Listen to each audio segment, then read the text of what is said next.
আপনারা জানেন যে আগামীকাল থেকে সংসদের প্রথম অধিবেশন শুরু হচ্ছে। এই অধিবেশনকে কেন্দ্র করে আমাদের একটি অন্যতম প্রতিবেদন নিয়ে আমরা কথা বলছি আমাদের সংশ্লিষ্ট রিপোর্টারের সাথে। আচ্ছা, পার্লামেন্ট তো মনে হয় উত্তপ্ত হওয়ার আশঙ্কা আছে। কি মনে হয় সরকারি দল এবং অপোজিশনের সাথে কথা বলে? আপনি ঠিক যেমনটি বলছিলেন যে আগামীকাল থেকে কিন্তু জাতীয় সংসদের ত্রয়োদশ জাতীয় সংসদের প্রথম অধিবেশন।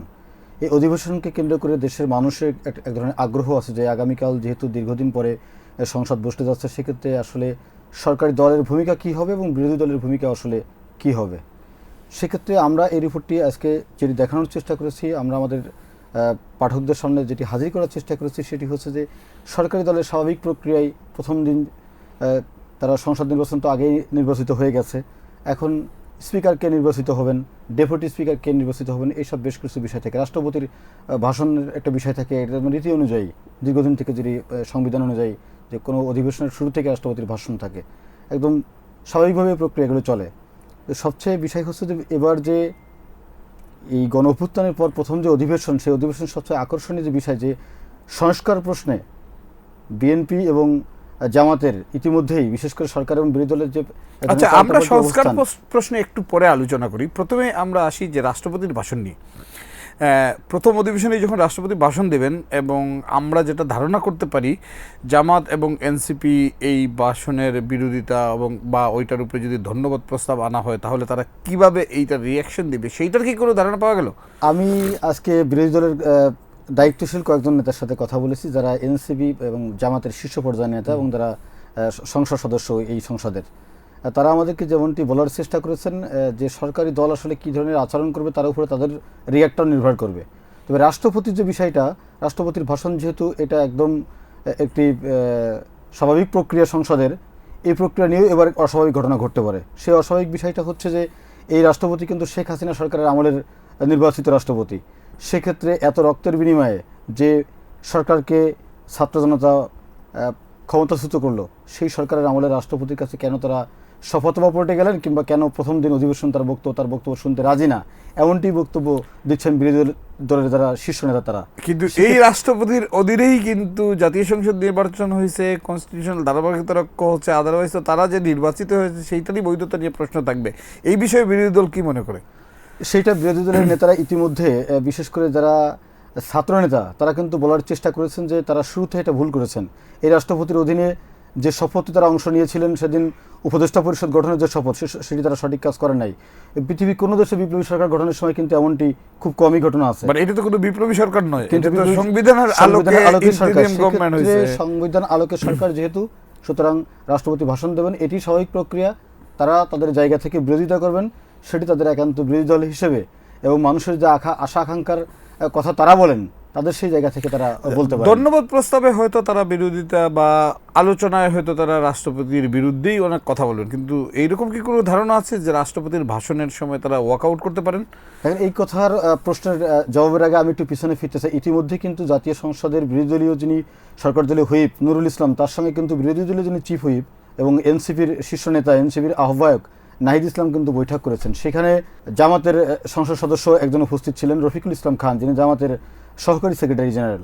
আমরা এই বৈঠকের সূত্র ধরে যেটি জানতে পেরেছি সেটি হচ্ছে একটি ঐক্যমত্য, মানে প্রক্রিয়া যেন শুরুর দিন থেকে শুরু হয়, কোনো বড় ধরনের কোনো ঘটনা কিংবা বয়কটের মতো ঘটনা সংসদ যেন না ঘটে, বর্জনের মতো ঘটনা না ঘটে, তার জন্য কিন্তু ভিতরের এক ধরনের আলোচনা কিন্তু চলছে। কিন্তু সরকারি দল থাকলে, বিরোধী দল থাকলে এইরকম নেগোসিয়েশন করে সংসদ অধিবেশন চালানো হয়, এইরকম আমি তো 4-5টা পার্লামেন্ট কভার করেছি, আমি কি এরকম দেখি না। এটা কি আদৌ থাকবে ফাইনালি? আমার কাছে মনে হয় না শেষ পর্যন্ত এটি থাকবে।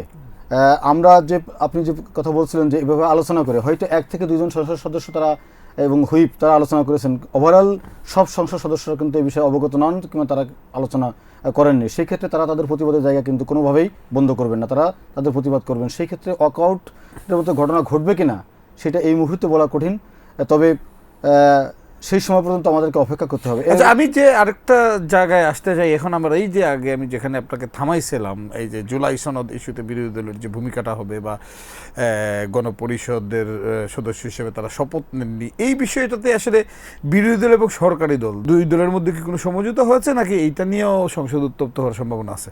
দুই দলের মধ্যে এখন পর্যন্ত কোনো ধরনের সমঝোতা হয়েছে বলে আমার কাছে আচার আচরণে তেমনটি মনে হচ্ছে না। বিশেষ করে বিএনপি বরাবরই বলার চেষ্টা করছে সংবিধানের বাইরে তারা কোনোভাবেই যাবে না, কিন্তু এটি নির্বাচনের স্বার্থে বিভিন্ন ক্ষেত্রে বিএনপি কৌশলী অবস্থান পালন করেছেন, যে নির্বাচন হওয়ার স্বার্থে যেটি করা দরকার ছিল সেটি তারা করেছে। নির্বাচনের পরে তারা কিন্তু বলেছেন যে সংবিধানের বাইরে তারা এক চুল পরিমাণও পা কাড়াবে না। সেই ক্ষেত্রে সংবিধান সংস্কার যে পরিষদ জুলাই সনদ অনুযায়ী সেই পরিষদের সদস্য হিসেবে তারা কিন্তু প্রথম দিন শপথ নেননি। জামায়াত এবং এনসিপি যে সংসদ সদস্যরা আছেন তারা শপথ দুটি নিয়েছেন, আর বিএনপি নিয়েছে একটি। সেক্ষেত্রে সংস্কার প্রশ্নে যদি সরকারি দলের যে অবস্থান সেটি যদি বিরোধী দল মনে করে যে তারা সেখান থেকে সরে আসছে, জুলাই সনদের বাস্তবায়নের যে আকাঙ্ক্ষা এবং তাদের যে প্রতিশ্রুতি ছিল সেখান থেকে তারা সরে আসার চেষ্টা করছে, সেক্ষেত্রে কিন্তু বিরোধী দল কোনোভাবে ছাড় দিবে বলে আমার কাছে মনে হয়নি। সেক্ষেত্রে তারা জোরালো প্রতিবাদ করবে এবং ওয়াকআউটের মতো ঘটনাও ঘটাতে পারে, শুরুর দিন থেকে এমন ঘটনা ঘটতে পারে।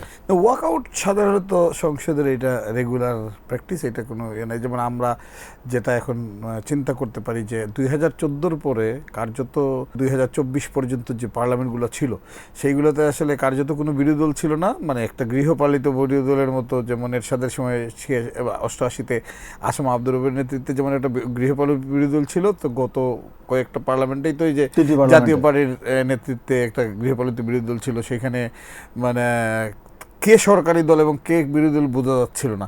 সেই অবস্থা থেকে নতুন পার্লামেন্ট প্রাণবন্ত হবে এইরকম ধারণা করা যায়। এটা একদম স্পষ্টত বলা যায় যে আগের 3টি সংসদের মতো এবারের সংসদ কিন্তু তেমনটি হবে না।